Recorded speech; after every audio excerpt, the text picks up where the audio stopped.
여러분, 복음이 무엇이냐고 질문을 받으신다면 어떻게 설명을 하시겠습니까? 어떤 분이 나는 예수님을 믿고 싶습니다. 어떻게 해야 될까요? 이렇게 여러분들에게 찾아와서 질문을 했다면 어떻게 설명을 하시겠습니까? 오늘 예수님과 니고데모의 대화를 통해서 어떻게 우리가 복음을 설명해야 하는지 함께 묵상하고자 합니다. 늦은 밤에 예수님을 찾아온 이 니고데모는 어떤 사람이었는가? 먼저 니고데모를 함께 살펴보겠습니다. 1절과 2절 말씀을 읽어보겠습니다. 시작. 바리새파 사람들 중에 니고데모라는 사람이 있었는데 그는 유대 공회 지도자였습니다. 그가 밤에 예수를 찾아와 물었습니다. 랍비여, 우리는 당신이 하나님께로부터 오신 선생님인 것을 알고 있습니다. 하나님께서 함께 하시지 않는다면 선생님이 행하신 그런 표적들을 아무도 행할 수 없기 때문입니다. 이 두 절은 니고데모가 어떤 인물인지를 잘 설명해 주고 있습니다. 먼저 그는 바리새파 소속 사람이었습니다. 이 말은 그는 철저하게 율법 중심으로 인생을 살고 있는 사람이라는 뜻입니다. 두 번째, 유대 공회 지도자였다. 당시 유대인 사회는 70명으로 구성된 회의, 어떤 카운슬이 있었습니다. 정치적인 부분은 로마 정부가 다 감당했지만 신앙적인 부분은 이 공의회가 결정하고 판단하고 심지어 재판까지도 했던 것이죠. 그 70인 중에 한 사람이었다는 것이죠.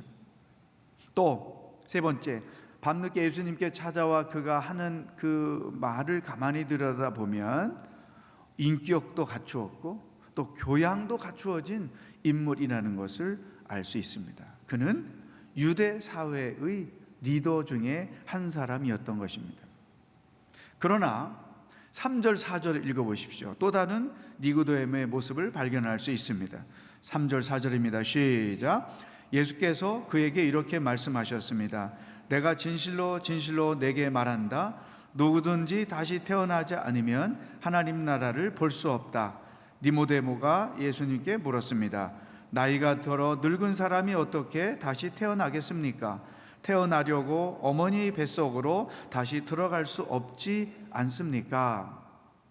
니고데모는 그가 예수님께 대하여 하는 대답을 보면 영적으로 무지한 사람이라는 것을 알 수 있습니다. 율법적 사고로 모든 것을 판단하는 사람이었습니다. 따라서 그 율법의 한계를 넘지 못하고 사는 사람, 율법에 갇혀서 인생을 사는 사람이었던 것이죠. 어떻게 사람이 늙었는데 어머니의 배에 들어갔다 다시 나올 수 있습니까? 라는 그의 대답에서 니고데모의 영적 무지를 발견할 수 있습니다.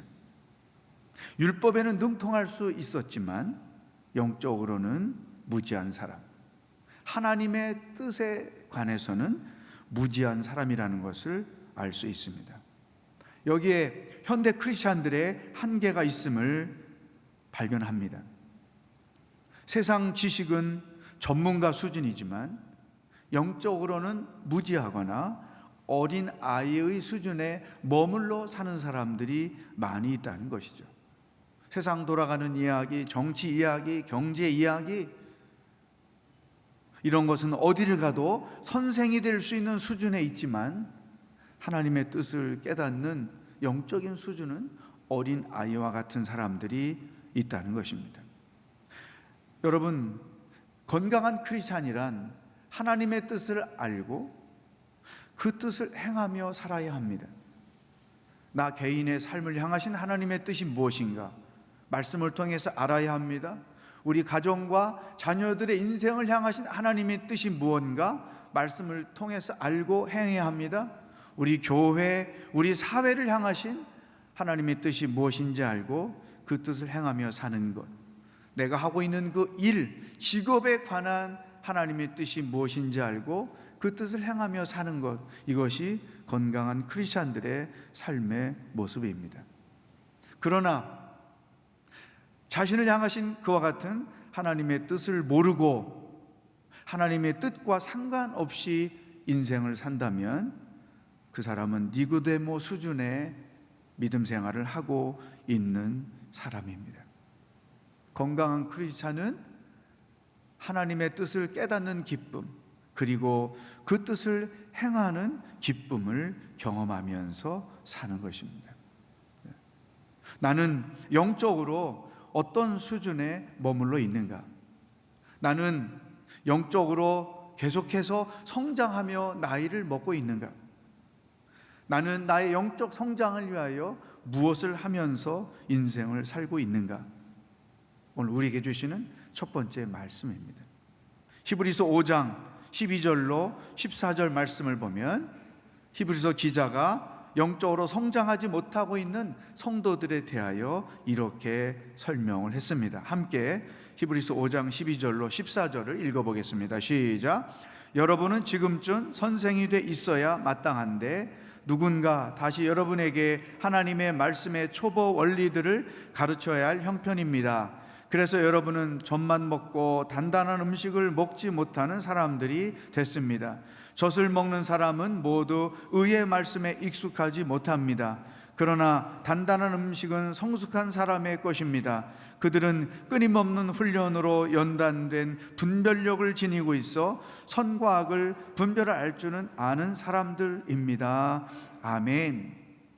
여러분, 신앙인으로서 나이를 먹어간다는 것은 그 삶의 여정에서 경험했던 많은 사건들을 통해서 자기 인생을 향하신 하나님의 뜻을 발견하는 것입니다. 그래서 나이가 들수록 삶에 대한 이해가 넓어지고 하나님에 대한 이해가 넓어지고 하나님의 계획과 하나님의 뜻에 대한 이해의 폭이 넓어지는 것입니다. 내가 고난을 당하면 그 고난 속에 담겨있는 하나님의 뜻을 처음에는 몰랐지만 나이가 들고 신앙의 연수가 커지면서 깨닫게 되고 그러므로 인해서 하나님의 세계를 넓게 보고 이해하며 인생을 사는 자, 이것이 건강한 영적 성장의 모습인 것입니다. 니고데모는 율법의 한계에 갇혀서 모든 일들을 율법적으로 판단하며 살고 있다는 것이죠. 신앙생활이란 주님을 만나면서 말씀을 묵상하면서 자신의 한계를 계속 깨우쳐 가는 것입니다. 지식의 한계 안에 머물러 경험의 한계에 머물러 있죠. 자기가 알고 있는 것이 모든 것인 줄 알고 그것으로 모든 일들을 판단하는 것이 우리 한계인 거죠. 신앙의 연수가 많아진다는 것은 말씀에 근거하여 이와 같은 자기의 한계를 깨트리며 살아가는 것이다. 여러분 스스로 어떤 한계에 갇혀 있는 것은 없는지 생각해 보시기를 바랍니다. 그 한계를 넘어서야 비로소 하나님의 깊은 뜻을 이해하고 그 뜻을 행하며 살 수 있다고 하는 것입니다. 자, 이러한 니고데모, 거듭남의 뜻을 이해하지 못하는 그에 대하여 예수님이 어떻게 설명을 하셨을까요? 5절부터 8절까지 그 설명이 있는데 5절을 읽어보겠습니다. 시작. 예수께서 대답하셨습니다. 내가 진실로 진실로 내게 말한다. 누구든지 물과 성령으로 태어나지 않으면 하나님 나라에 들어갈 수 없다. 다시 태어나지 않으면 하나님 나라를 볼 수 없다. 그 말도 이해 못했는데 예수님이 더 이해할 수 없는 말씀을 니고데모에게 하신 것입니다. 물과 성령으로 태어나지 않으면 하나님 나라에 들어갈 수가 없다. 근데 예수님의 이 말씀 안에 기독교 신앙의 핵심이 담겨져 있습니다. 물은 회개를 상징하는 물 세례를 의미하는 것이죠.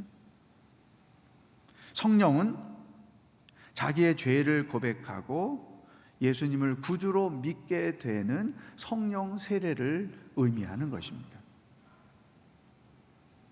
성령 세례를 받고 대개 물 세례를 받음으로 자기가 예수 믿고 구원 얻은 것을 확증하는 의식을 거행하게 되는 것이죠.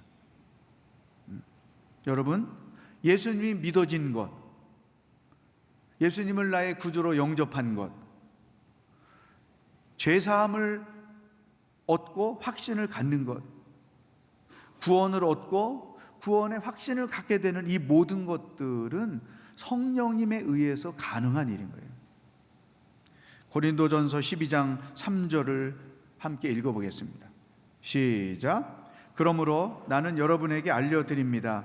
하나님의 영으로 말하는 사람은 아무도 예수는 저주받은 사람이다 라고 말할 수 없고, 또 성령으로 말미암지 않고는 예수는 주이시다 라고 할 수 없습니다. 성령으로 말미암지 않고는 예수님을 주라고 고백할 수 없다는 거죠.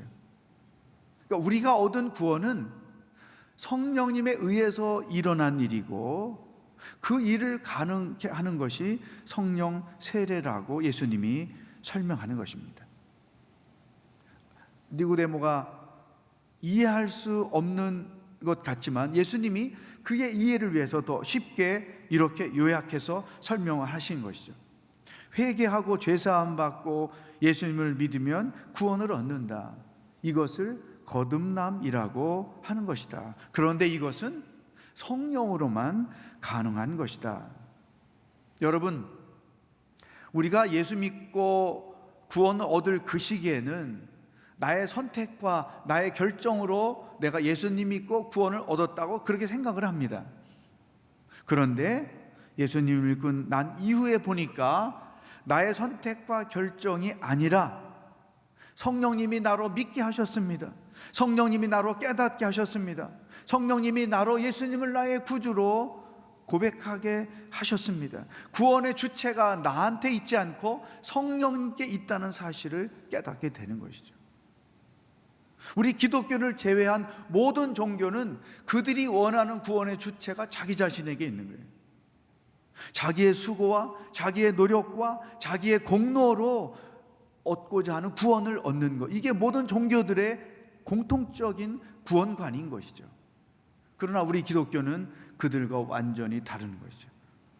나에 의해서 구원을 얻게 되는 것이 아니라 성령님에 의해서 구원을 얻게 된다는 거죠. 내가 구원 얻는 것이나 구원받은 자다운 삶은 나에 의해서 가능한 것이 아니라 성령님의 놀라운 능력에 의해서 가능한 것이다. 내가 아니고 성령님입니다.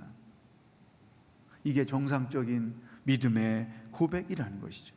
여러분, 이 나에 의해서가 아니라 성령님에 의해서 나는 구원을 얻었습니다.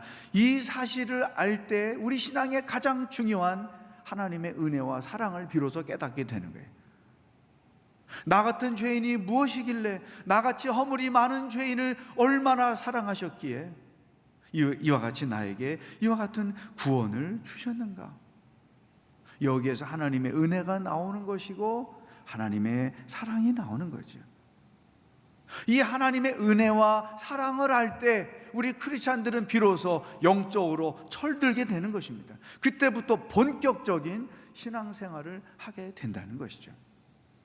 그분의 은혜를 모르는 사람, 그분의 사랑을 모르는 사람은 엄밀히 말하면 아직 신앙생활에 겉돌기를 하고 있는 거예요.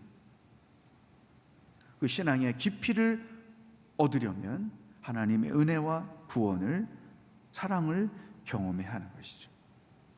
그래서 이 영적으로 건강한 사람들은 일상생활이 그분의 은혜요, 그분의 사랑으로 이루어지는 거예요. 찬양을 부를 때에도 그 사랑과 그 은혜 때문에 믿음으로 고백하는 것이고, 말씀을 묵상하다가도 그 은혜와 사랑 때문에 진리를 깨닫는 기쁨을 맛보는 것이고, 전도를 하는 것도 그 은혜와 사랑 때문에 누구에겐가 입을 열지 않으면 견딜 수 없어서 전도하게 되는 것이고, 일상에서 겪는 크고 작은 다양한 일들 속에서도 넘어지지 않고 일어설 수 있는 것은 하나님의 은혜와 그 사랑이 내 마음에 있기 때문이라는 거죠.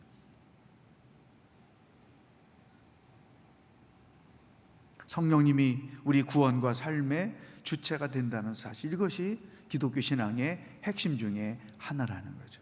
예수님이 니고데모에게 그 설명을 이렇게 해준 것입니다. 그러니까 9절에 가서 니고데모가 그런 일이 어떻게 가능합니까? 또 다른 질문을 합니다.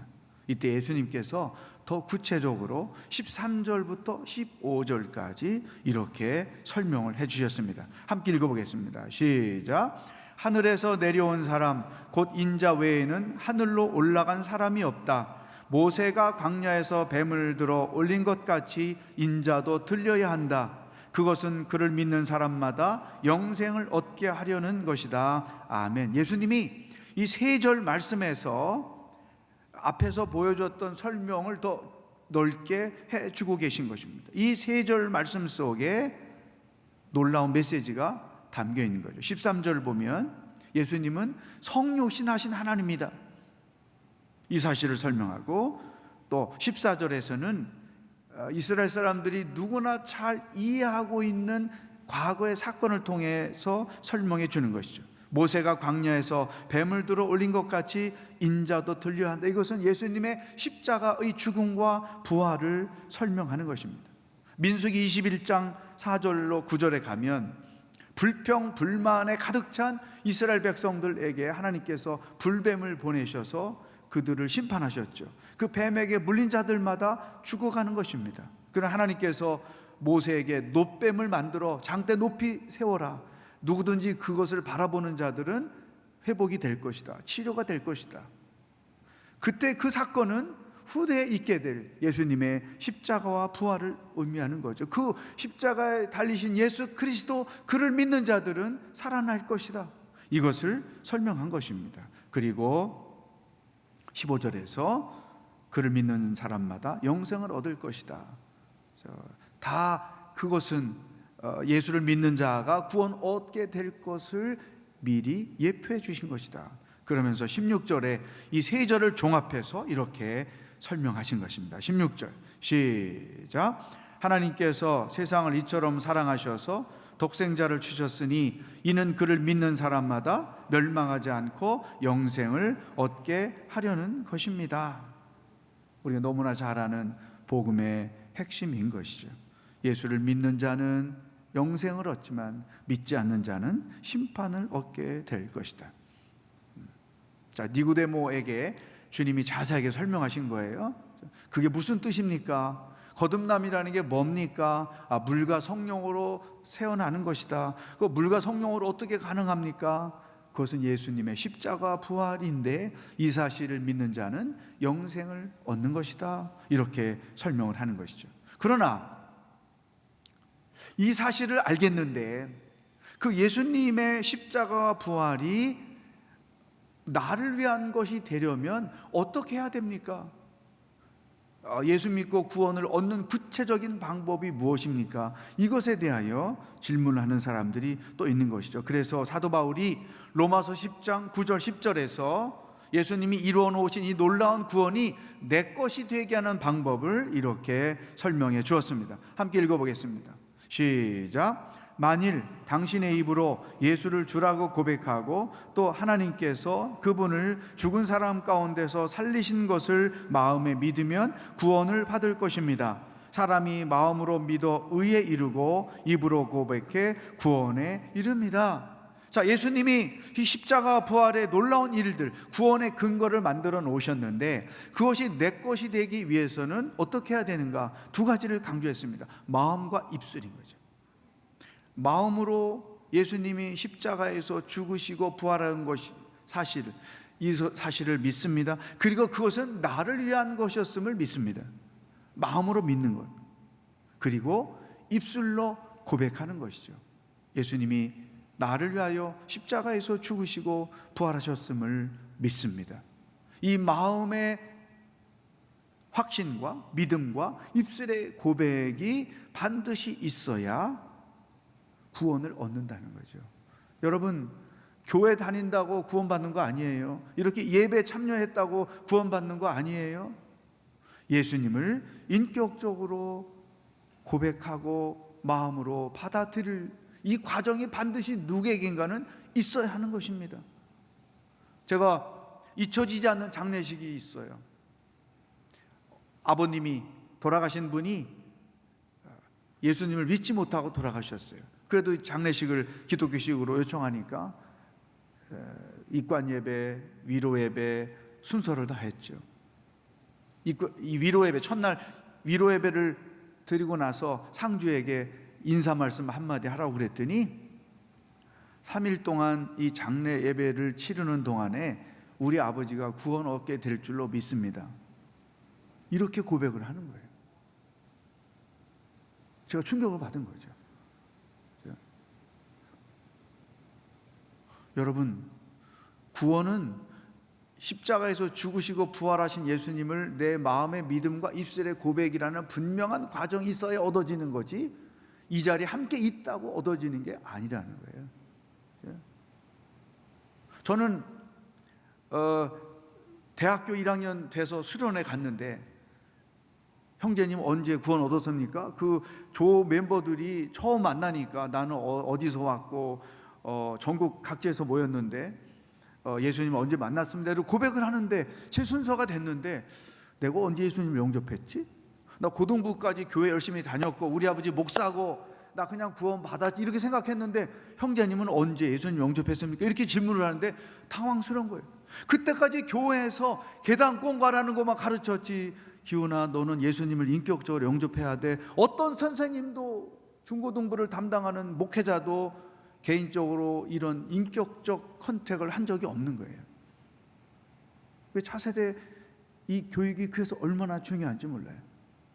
교회를 다니는 것, 우리 신앙생활이 교회를 다니는 것은 중요하다. 이것은 가정을 통해서 어떤 행위를 통해서 얻게 되지만, 예수님을 나의 구조로 영접하고 십자가와 부활이 나를 위한 것이라는 고백과 믿음은 주님과 1대1의 컨택을 통해서 일어나는 영적인 사건이라는 거예요.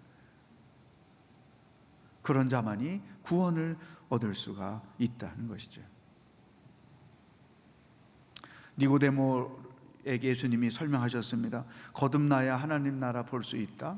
어떻게 거듭나는가? 물과 성령으로 다시 태어나는 것이다. 그런 자가 하나님 나라 들어갈 수 있다. 어떻게 물과 성령으로 거듭납니까? 예수님의 십자가 부활이 나를 위한 사건이었다는 사실을 마음으로 믿고 입으로 고백할 때 너 안에 구원이 이루어지는 것이다. 이 복음의 핵심을 예수님께서 니고데모를 통해 우리들에게 가르쳐 주셨습니다. 코로나 시대에 한국뿐 아니라 온 세계가 홍역을 치르고 있습니다. 그러나 또 한편으로 우리 기독교 역사를 보면 우리 개인의 신앙도 그렇고 교회도 그렇고 고난을 통해서 성장해 왔다는 것입니다. 이런 시대적 위기는 오히려 우리 신앙인들에게는 기회가 되는 것이고 교회에게는 영적으로 성장할 수 있는 기회가 된다는 사실을 우리는 기억해야 됩니다. 미래에 대한 불확실, 죽음에 대한 불확실, 이와 같은 불안과 근심 가운데 살고 있는 현재 이 상황 속에서 우리 크리스찬들은 어떻게 살아야 될까? 제일 먼저 이 구원의 확신을 분명히 가져야 한다는 것이죠. 나는 죽어도 좋습니다. 예수님을 믿습니다. 이 확신을 가져야 돼요. 두 번째는 소망의 확신을 가져야 돼요. 다들 힘들고 어렵다고 하지만 예수 그리스도 그분이 나의 소망입니다. 이 소망의 확신을 가지고 불안한 세계 속에서 우리는 살아야 되는 것이죠. 그리고 세 번째, 이 죽음을 두려워하지 않는 하나님 나라, 천국에 대한 확신을 가지고 살아야 되는 거죠. 구원의 확신, 소망의 확신, 천국의 확신을 가지고 살 때 이 코로나라는 위험과 두려움 속에서 우리 크리스찬들이 살아가야 할 마땅한 태도라고 저는 생각을 합니다. 한번 따라하겠어요? 구원의 확신, 소망의 확신, 천국의 확신. 어느 곳에서든지 똑같이 어렵게 살지만 이 세 가지 확신을 가지고 여러분들이 살아갈 수 있기를 축복합니다. 그러면 니고데모는 나중에 어떻게 됐을까요? 궁금하지 않습니까? 니고데모가 3번 등장하는데 예수님 말씀하시다가 어디로 갔는지 없어졌어요. 성경에 보면 요한복음 7장 50절 51절에 가면 이제 종교 지도자들이 예수님을 불법으로 체포하라고 명령합니다. 그 상황에서 니고데모가 이렇게 불법을 행해서는 안 된다. 율법에 의하면 먼저 본인에게 물어보고 신문을 해보고 체포하는 거지, 무조건 체포하는 건 잘못된 거다라고 예수님을 변호하는 일을 합니다. 그리고 19장 39절 40절에 가면 예수님이 십자가에서 죽으셨어요. 아리마대 요셉과 함께 예수님의 시신을 장례하는 일을 하는 것이죠. 이 말은 무엇을 의미할까요? 이때는 깨닫지 못했지만 이후에 니고데모는 예수님을 구주로 영접하고 살았다는 사실을 알 수가 있습니다. 사랑하는 여러분, 니고데모처럼 누구든지 여러분을 만난 자들도 예수님을 만나는, 그리고 구원을 얻는 놀라운 축복이 앞으로 있기를 바라겠습니다. 기도하겠습니다. 사랑의 주님, 나이가 들고 신앙의 연수가 잦으면서 우리의 영적인 성장도 계속 있을 수 있기를 원합니다. 하나님의 뜻을 깨닫고 그 뜻을 행하며 사는 기쁨이, 그리고 그로 인하여 구원을 이루는 기쁨이 우리들의 일상이 되게 하여 주시옵소서. 예수님의 이름으로 기도하옵나이다. 아멘.